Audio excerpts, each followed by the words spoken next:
안녕하십니까, 김용섭입니다. 오늘은 직장인들의 경쟁력에 필요한 요소 중에 하나인 트렌드에 대해서 다뤄보겠습니다. 사실 우리가 트렌드를 왜 알아야 되는지, 그리고 요즘 어떤 게 좀 트렌드인지, 그리고 트렌드 속에 숨어진 기회가 어떤 것이 있는지를 한번 다뤄보겠습니다. 먼저 우리가 트렌드라고 하면 보통 유행이라고 생각합니다. 근데 반짝 유행이라는 것과 좀 구분할 필요가 있습니다. 반짝 유행은 말 그대로 오늘 왔다가 몇 달 안에 끝날 겁니다. 트렌드라고 부르는 것은 적어도 몇 년의 주기를 가집니다.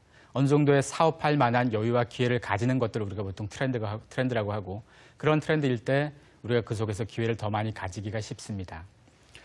사실 트렌드에서 우리가 가장 크게 오해하고 있는 것 중에 하나가 신문이나 아니면 매스컴에서 요즘 이게 트렌드라고 하면 보통 우리는 다 맹목적으로 많이 믿습니다. 그런데 트렌드 속에는 거짓 트렌드도 굉장히 많이 있습니다. 이해관계를 위해서 조작하거나 유도한 트렌드가 굉장히 많은데요. 가령 불황 때 미니스커트가 유행한다거나, 아니면 경기가 나쁠 때 립스틱이 잘 팔린다. 아마 많이 들어보셨을 텐데 사실은 이거 거짓에 가깝습니다. 둘 다 미니스커트가 잘 팔린다고 하는 것은 패션 업계에서 옷을 좀 더 팔았으면 하는 바람 때문에 만들어진 얘기가 될 거고, 립스틱 얘기 또한 색조 화장품을 좀 더 팔고 싶어서 하는 얘기입니다. 사실은 불황 때 두 가지 제품에 대한 소비는 줄어들게 돼 있습니다. 소비가 주는 것을 막기 위해서 새로운 트렌드가 이런 게 있으니 이 트렌드에 반응해서 소비를 좀 하자는 그런 새로운 트렌드를 많이 만들어내고 있습니다. 사실은 주기적으로 미니스커트 얘기나 무슨 새로운 트렌드라고 계속 언급되고 노출됩니다. 적어도 우리가 어떤 것이 진짜 트렌드인지, 어떤 것은 거짓 트렌드거나 아니면 특정 누군가의 그 이해를 위한 트렌드인지는 구분할 필요가 있겠습니다. 사실 트렌드라고 나오면 가장 먼저 구분해야 될 것은 이런 겁니다.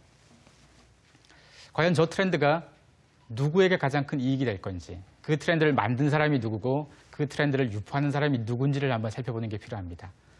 미니스커트 얘기하는데 주로 패션 관계자들이 주로 그 얘기를 하고 그런 얘기가 돈다면 사실 그거는 패션 업계의 이해에 맞는 트렌드이기 쉽다는 건 거죠. 바꿔 얘기하면 어떤 트렌드건 자연 발생적으로 만들어지는 것보다 어떤 기업의 어떤 비즈니스의 이해관계 때문에 만들어진 트렌드가 굉장히 많다는 것입니다. 즉 다른 기업이 비즈니스를 위해서 만들어 놓은 트렌드에 자칫 우리가 속아서 그것이 진짜 트렌드인 양 거기에 따라서 문제를 푸는 것은 좀 막아야 되겠죠. 그렇기 위해서라도 트렌드가 무엇인지, 그리고 어떤 것이 진짜 트렌드인지, 그리고 요즘 트렌드가 어떻게 돌아가는지에 대한 제대로 된 파악을 직장인들은 수시로 하실 필요가 있습니다. 직장인들에게 트렌드라는 것이 굉장히 필요한 역할 중에 하나인데, 우리가 보통 기획이나 마케팅이나 새로운 업무를 할 때 가장 많이 하는 것이 요즘 소비자가 뭘 좋아하는지, 요즘 시장에서 어떤 게 반응이 있는지 이런 걸 관찰하고 관심 가지고 문제를 푸는 겁니다.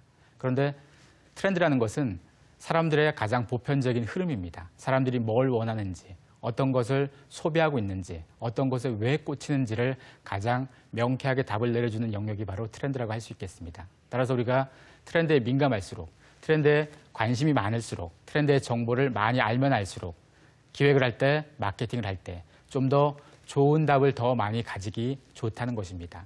사실 직장인들이 하는 가장 많은 업무가 기획을 하실 거고 마케팅을 하실 거고 새로운 답을 찾기 위해서 문제를 많이 푸실 겁니다. 그런 작업에서 소비자를 읽는 것, 시장을 읽는 것, 그 모든 것이 트렌드에서 나온다는 것 한번 알고 시작했으면 좋겠습니다. 우리가 트렌드에 둔감하면 어떤 손해를 좀 볼까? 사실은 트렌드에 민감한 사람들, 우리가 보통 얼리 어댑터라고 얘기합니다. 좀 더 빨리 가는 사람들, 앞서서 뭔가를 받아들이는 사람들이 상대적으로 기회를 더 많이 가집니다. 실제로 IT 관련돼서는 더더욱 그렇습니다. 스마트폰을 먼저 쓰거나 SNS를 먼저 쓰거나 이런 사람들이 상대적으로 더 많은 기회, 더 많은 비즈니스 기회나 사회적 기회를 더 많이 가졌습니다. 과거에는 컴퓨터를 먼저 쓴 사람, 인터넷을 먼저 쓴 사람들이 그 기회를 가졌죠. 그런 사람들이 관련 분야의 전문가가 되고 관련 분야에서 새로운 비즈니스 기회를 더 앞장서서 만든 사람들이 되었습니다. 단지 트렌드에 좀 더 앞선 것뿐이고 단지 남들보다 먼저 소비한 것뿐이지만 그게 소비에 그치지 않고 새로운 기회를 만들어내고 새로운 비즈니스를 이끌어 나갔습니다. 결국 우리가 트렌드에 민감하고 트렌드에 좀 앞서갈 이유가 바로 이런 겁니다. 우리가 보통 그 새 것에 대한 강박증이 많습니다. 가장 최신의 것, 신상품 이런 걸 좀 많이 받아들이려고 애를 쓰는데 이 모든 것이 트렌드에 앞서가기 위함입니다. 사실 스마트폰이라는 것, 지금 가장 잘 파는 회사가 있죠. 미국의 그 회사가 가장 잘 팔겠지만 사실은 그 회사뿐 아니라 우리나라 회사를 비롯해서 핀란드의 회사, 스마트폰들을 다 먼저 만들었고 연구를 했었습니다. 그럼에도 불구하고 왜 그 시장을 놓쳤을까? 결국 새로운 시장을 잡기 위해서 새로운 소비자들이 뭘 원하는지, 어떤 것에 반응하는지 이런 부분들을 더 빨리 문제를 풀지 못했던 겁니다. 시장은 늘 앞서가는 자하고 따라가는 자가 존재합니다.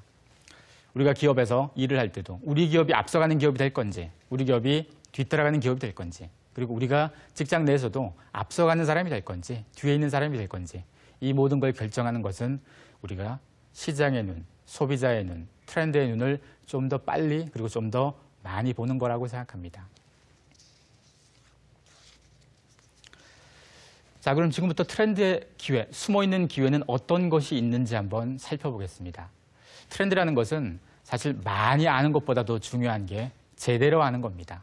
많이 안다고 해서 그게 모두가 다 우리의 것이 되지 못합니다. 학교에 있는 학생들이야 새로운 트렌드가 뭐다 일목요연하게 이것저것 외우고 많이 알면 좋습니다.